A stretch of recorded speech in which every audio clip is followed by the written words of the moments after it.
Gerard Howlin on Fine Gael's future. Micheál Martin versus Simon Harris Irish politics analysis.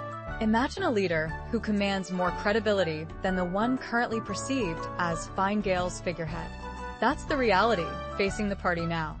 Simon Harris may not be their biggest headache, but he definitely isn't the solution either.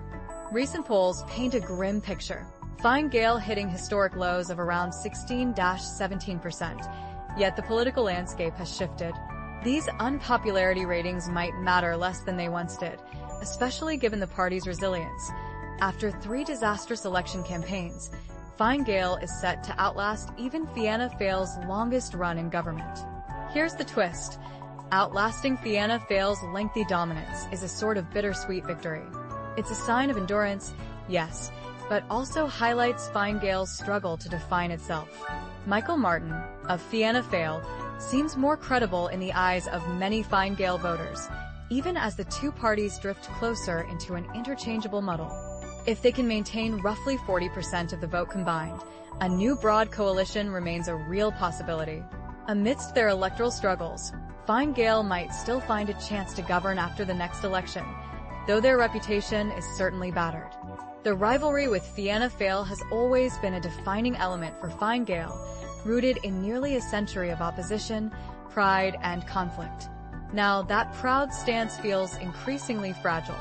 The decision to re-enter government in 2020, after an election setback, was a turning point.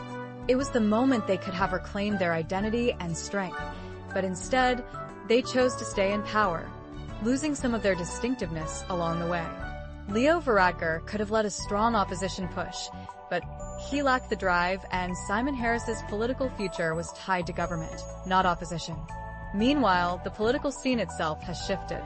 Now, even extremes far left and far right are taking on social democratic hues.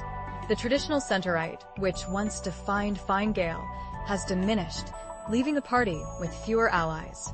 Its own supporters are deserting it, frustrated by years of being in power without meaningful action. Since the 2016 government formation, enthusiasm has waned. What once was a party of reform and restraint has become just another occupant of the political stage, stuck in a cycle of avoidance. But change is in the air. The current climate might actually give Fine Gael a chance to reconnect with what made it distinct, a responsible, cautious party that champions business without being beholden to it, values fiscal prudence, and believes in empowering people rather than overhauling the state.